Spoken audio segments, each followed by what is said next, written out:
Hello everyone and welcome to Canuary. Happy Canuary, my friends. I look forward to this collaboration all year long, as I know a few of you do.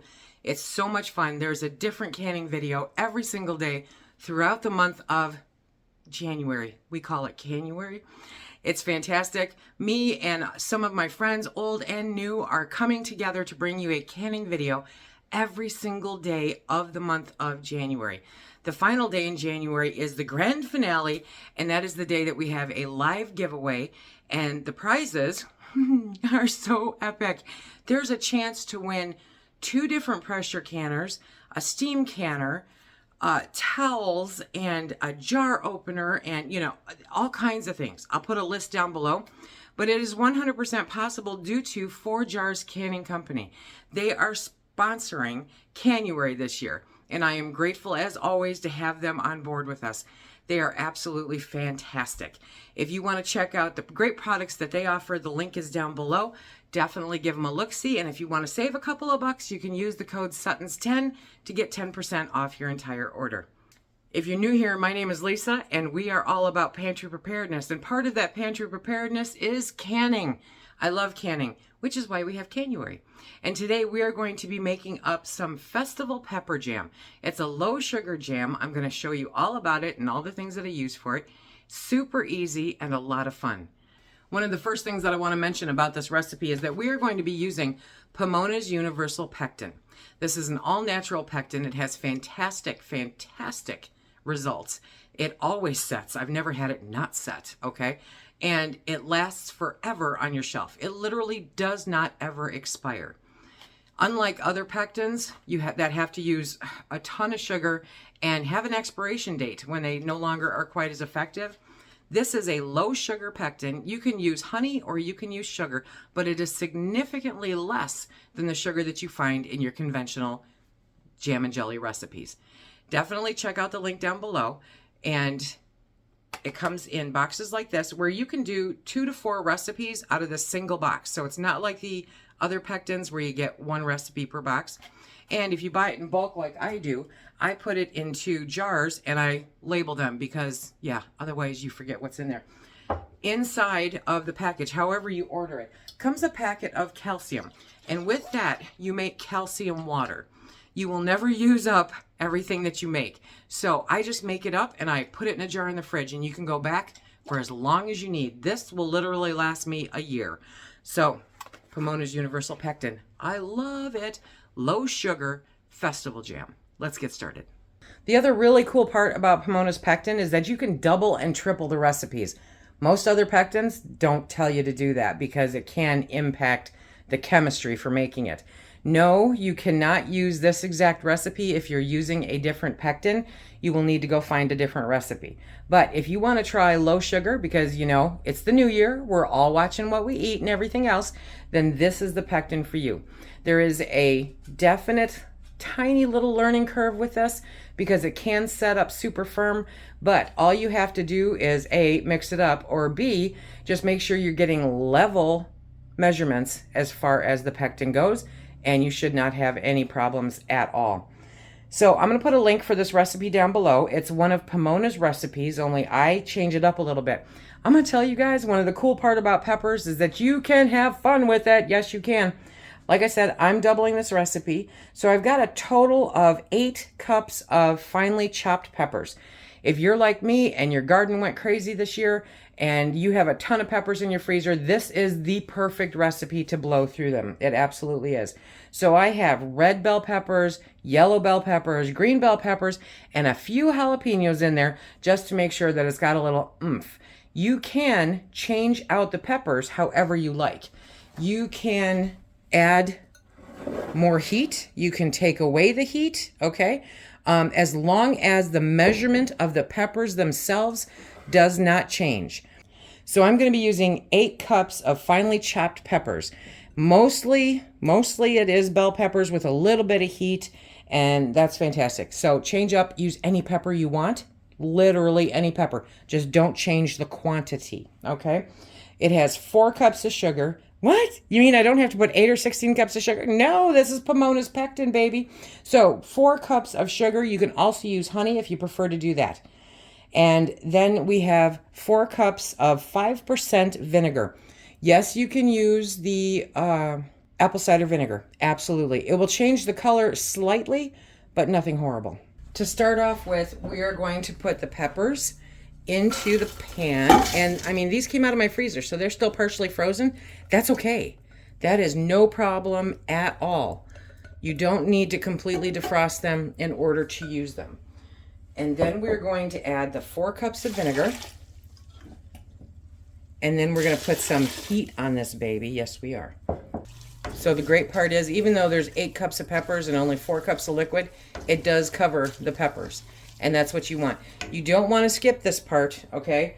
You want to bring this up to a boil. Don't be afraid to boil this, because boiling it will actually make sure that the air gets out of the peppers, and it helps prevent the floating peppers, which is a pain in the hoozy what's it, but when we get there, I will show you all about it and what you can do. So we're going to cover this pepper mixture, bring it to a boil, reduce the heat, and simmer for 5 minutes. So first the boil, and then the simmer. While that's coming up to a boil, we're going to prep the sugar, because what you want to do is you want to take your pectin and mix it in with the sugar. It helps it to dissolve better and more completely, okay? So make sure you get those level. And this, because I'm doubling this recipe, it is going to take 6 teaspoons, and it's going to be so good, okay?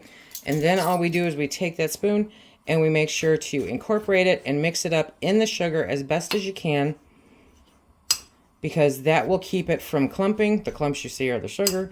That will keep it from clumping, and it will incorporate much better in with the peppers and the vinegar when we get to that point. Also, we're going to be using the steam canner, and so I want to get, see, I've got my jars in there, I've got my water in there, okay? So we are going to get that heating up, and that way the jars are ready when this is done. I will tell you, part of my trick for keeping these things from being floaters is to boil them. I mean, don't be afraid to really boil them, okay? But I do recommend leaving the lid on because you don't want it to cook down too much. But really boil them. So now these have been boiling for probably about 5 minutes now. So I'm going to turn the heat down, and we're going to let it simmer for 5 minutes. There we go, and we're going to put that lid back on. You literally cannot overcook these peppers, okay? So don't hurry this, don't rush this process, because you want to make sure that you're cooking them as much as possible to get any air that is naturally in the vegetable out. That's really important. And that's also why I really like using the frozen peppers, but you can use fresh. Definitely use fresh. So now we're going to add our calcium water, okay? I'm going to give that a little stir. There we go. And next comes the fun part. We add the sugar and the pectin. Just dump that whole thing in there. And we give it a good stir, and we want to get that all incorporated. And then we're going to bring it back up to a boil. And once it hits that boil, we are going to let it do that for 2 minutes. And then we can pull it off the heat. So while this is happening, I do want to talk to you about the recipe that I have linked down below. They talk about cooking these down, cooking them. And then before we get to the part where we add the calcium water and the sugar and the pectin, they actually take the pepper vinegar mixture, put it into a food processor, and beat it down even farther. I don't do that. I like the chunks of pepper in the pepper jam. So that is totally up to you. But if you do follow the recipe, do like they say, and be very careful, because that vinegar and the peppers are very hot.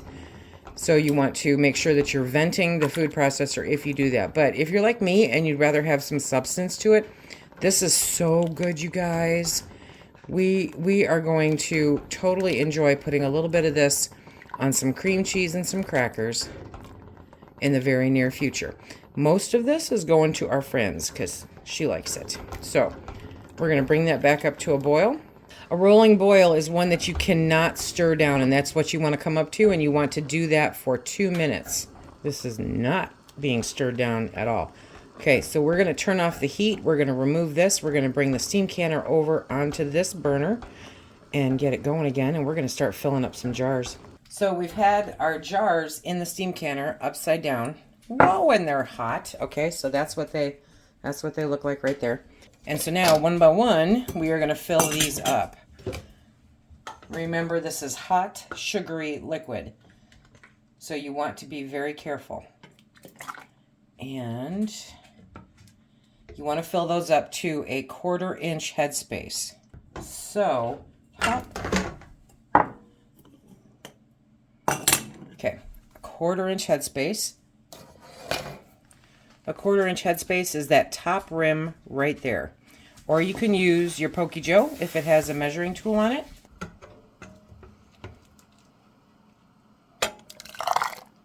I don't know if you can see this. They're going to float. But I will show you how to rectify that situation. Sometimes they do, sometimes they don't. I pretty much always use vinegar when I'm cleaning the rims, but especially when I'm doing something with a sugary substance, because when you take that funnel out, you're going to get it on the rim. There's no getting away from that. And that is not conducive to a good canning session, okay, where everything seals like it's supposed to.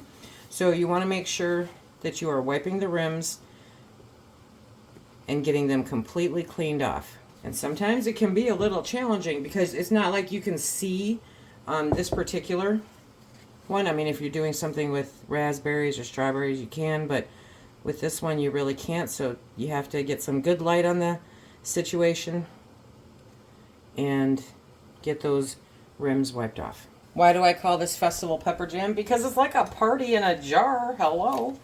This should be at every party with a side of cream cheese or brie. Definitely.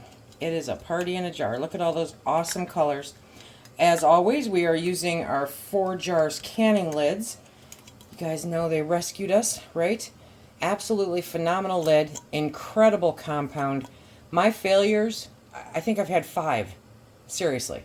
And they were all my fault. They were because I missed a chip on a jar or something. So these lids have a phenomenal track record in my home. And remember, if you want to order them and you use the code SuttonsDaze, then you get 10% off. I'm going to assume we've got a few new people here, and I hope so. Hello, my name's Lisa, and I'm going to tell you about rings. Finger tight is super important. If you put the ring on too tight, then during the canning process, it cannot evacuate the excess air. That is really important and part of the equation when canning. So you want to make sure to only put them on finger tight. For me, that means holding the very hot jar and screwing the lid on. Okay, there we go. But once it stops, it's done. That's enough to hold the lid in place, but still let the excess air evacuate. So that is finger tight. And remember, the rings don't have to be pretty, okay?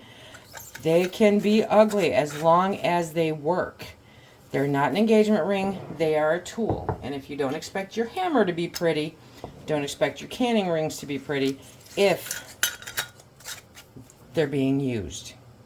Now, 4 Jars does have the most amazing rings because it takes them so much longer to deteriorate.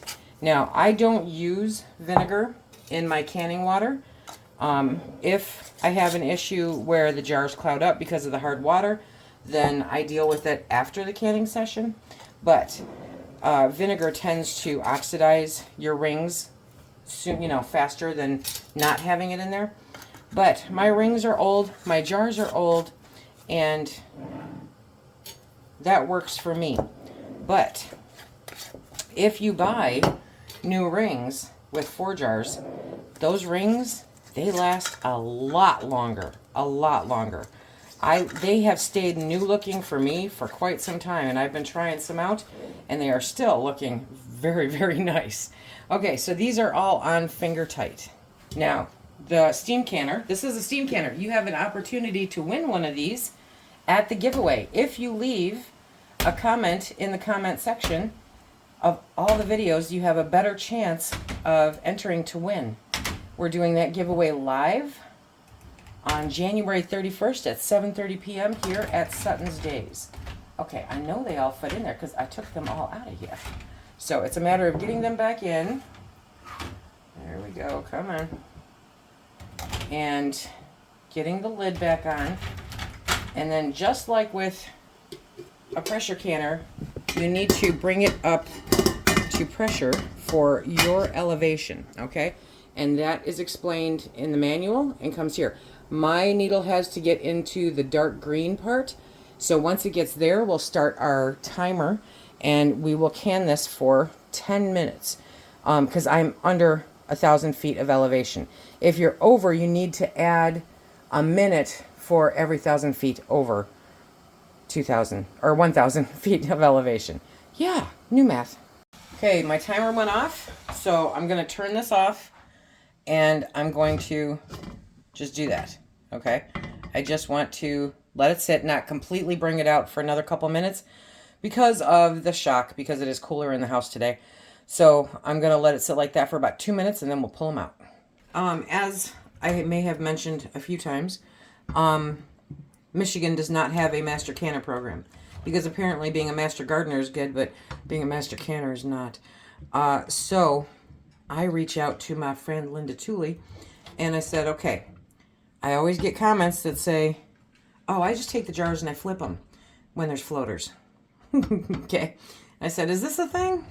No, it is not a thing. Look at how pretty those are, though.